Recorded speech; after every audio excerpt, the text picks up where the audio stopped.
తెలంగాణ రాష్ట్రంలో జరగబోయే స్థానిక సంస్థ ఎన్నికల్లో ఎంపీటీసీలు, జెడ్పీటీసీలు, సర్పంచులు, వార్డ్ మెంబర్లు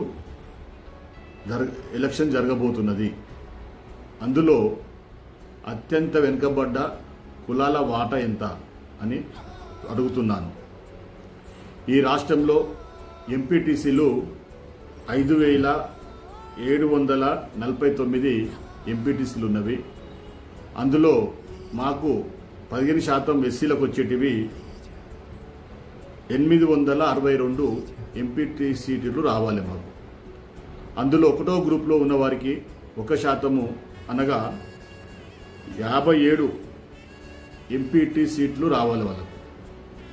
రెండో గ్రూప్లో ఉన్న వారికి 9%, వారికి 517 సీట్లు వారికి పోవాలి. అలాగే మూడో గ్రూప్లో ఉన్న వారికి 5%, 287 సీట్లు వారికి పోవాలి. అదేవిధంగా జెడ్పీటీసీలు ఈ రాష్ట్రంలో 565 జెడ్పీటీసీలు ఉంటే అందులో 15% ఎస్సీలకు మాకు వచ్చేటివి 85 మాకు రావాలి. ఆ 85లో 3 గ్రూపులుగా విభజిస్తే ఒకటో గ్రూపుకు 1% ఉన్న వారికి 6 జెడ్పీటీసీలు రావాలి. అలాగే రెండో గ్రూపులు ఉన్న 9% వారికి 51 జెడ్పీటీసీలు వారికి పోవాలి. అలాగే మూడో గ్రూపులు ఉన్న వారికి 5% అంటే 28 జెడ్పీటీసీలు వారికి పోవాలి.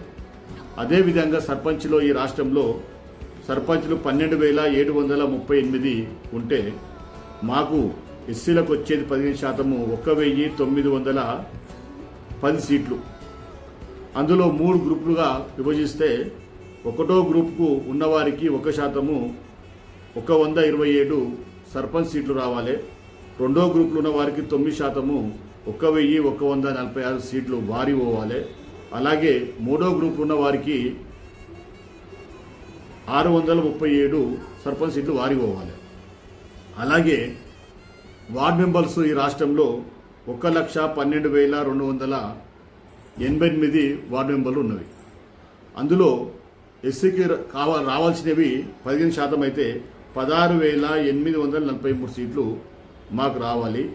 అందులో 3 గ్రూపులుగా విభజిస్తే ఒకటో గ్రూప్ ఉన్న వారికి 1%, 1,123 సీట్లు మాకు రావాలి. అలాగే రెండో గ్రూప్ ఉన్న వారికి 9%, 10,106 సీట్లు వారి పోవాలి. మూడో గ్రూప్లో ఉన్న వారికి 5%, 5,614 సీట్లు వారి పోవాలి. నేను ఏమంటున్నానంటే ఎవరి వాటా వారికి ఇవ్వాలని గౌరవ ముఖ్యమంత్రి గారికి నేను కోరుతూ ఉన్నా. ఎందుకంటే వర్గీకరణ చేసింది మీరు. వర్గీకరణ ఎవరు ఎంత చెప్పినా ఆపమన్నా ఆపకుండా ధైర్యంగా వెళ్ళిపోయి ఈ యొక్క వర్గీకరణ చేయడము చాలా సంతోషంగా ఉన్నది. అలాగే ఈ యొక్క వర్గీకరణ అయినట్టుగానే 3 వర్గాలకు మీరు మాది అత్యంత వెనుకబడ్డ కులాలకు ఎవరి వాటా వారికి ఇవ్వాలి. అత్యంత వెనుకబడ్డ కులాలకు వాళ్ళ వాటా వాళ్ళకి ఇవ్వాలి. అలాగే రెండో గ్రూప్ ఉన్న వారికి వారికి ఇవ్వాలి. మూడో గ్రూప్ ఉన్న వారికి వారికి ఇవ్వాలి. ఎవరి వాటా వారికి ఇస్తే మాకు న్యాయం జరుగుతుంది అనుకుంటున్నాం. ఎందుకంటే గౌరవ ముఖ్యమంత్రి గారు ఏ ప్రభుత్వం చేయండి, ఏ రాష్ట్రంలో మన తెలంగాణలో ఎన్ని ప్రభుత్వాలు వచ్చినా వర్గీకరణ చేయకుండా భయపడిన వాళ్ళు చాలామంది ఉన్నారు. మీరు గట్టిగా మొండిగా ఏదైనా చూసుకుంటా అని చెప్పి గట్టిగా మీరు కాళ్ళు ముందుకేసి వర్గీకరణ చేసినందుకు ముందుగా మీకు ధన్యవాదాలు. అదేవిధంగా అత్యంత వెనుకబడ్డ కులాలకు మా వాటా మాకు రావాలని చెప్పి కోరుతూ ఉన్నాం. మాకు రాకుండా మళ్ళా వేరే వాళ్ళకి ఇస్తే మీరు వర్గీకరణ చేసినా కానీ చేయనట్టుగా అనిపిస్తుంది.